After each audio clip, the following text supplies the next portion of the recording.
Alright folks, due to those new copper regulations that everyone's talking about, I feel it's really important to say that this video is not for kids. So if you're young, impressionable, squeamish, or mummy just doesn't want you looking at violence and gore, then you should close this video now.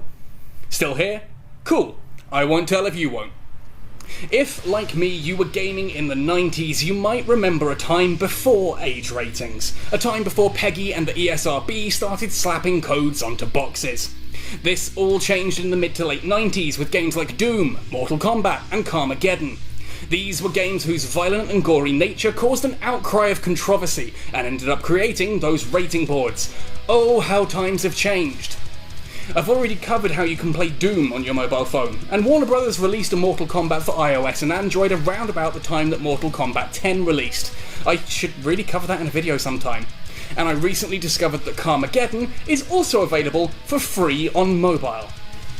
I adored this violent little gem as a kid, making the content warning at the start of this video all the more ironic. I had a copy of the PS1 disc that I'd borrowed from a friend, hidden away in the back of my Crash Bandicoot box so that my mother wouldn't know that I had it. I reviewed a copy of Max Damage back when it launched in 2016 and I absolutely panned it. Now the original PC game has been ported to mobile and it's free to play, so let's download it and give it a go. Carmageddon is an interesting concept for a game. Set in a dark dystopian future, players get behind the steering wheel of one of multiple murderous motor vehicles, rev the engines, and enter a sadistic death race. Actually, race might be too strong a word for it. Yeah, you can theoretically win by completing the laps and coming first, but that's not really necessary. You can also win by being either the last car alive, or by running over all the pedestrians. Yeah, Carmageddon isn't shy about vehicular homicide. Basically, the game takes the same approach as Arnie in Predator. If it bleeds, we can kill it. Humans, other vehicles, cows, all can be destroyed for points and time bonuses. Well, at least in theory. You see, touch controls in racing games are never really ideal, and it doesn't appear that Carmageddon supports mobile controllers, or at least I couldn't get my Razer Raiju mobile or my PS4 controllers to work with it.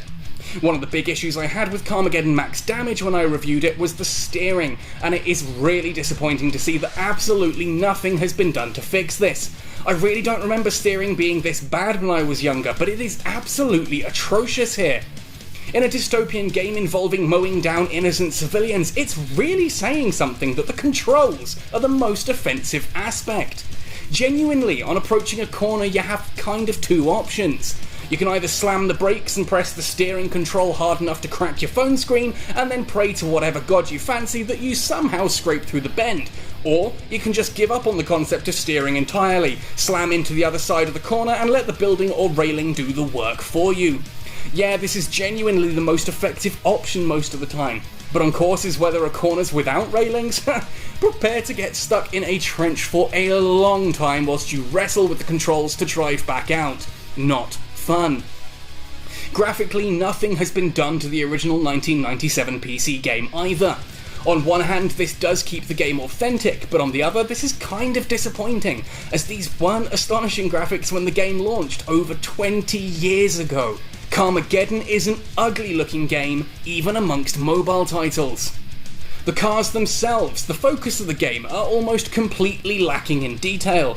Pedestrians are flat pixelated sprites with a frame count lower than their life expectancy. The scenery, the trees, the backgrounds. I get that this is a port of a game that's over 2 decades old, but I really feel like something could have been done here. Yeah, sure, I'm not expecting it to look like Asphalt 9, but a little bit of spit and polish would have gone a long way here. Sound design is also a bit of a mixed bag. On one hand, the soundtrack is pumping metal from the likes of Fear Factory.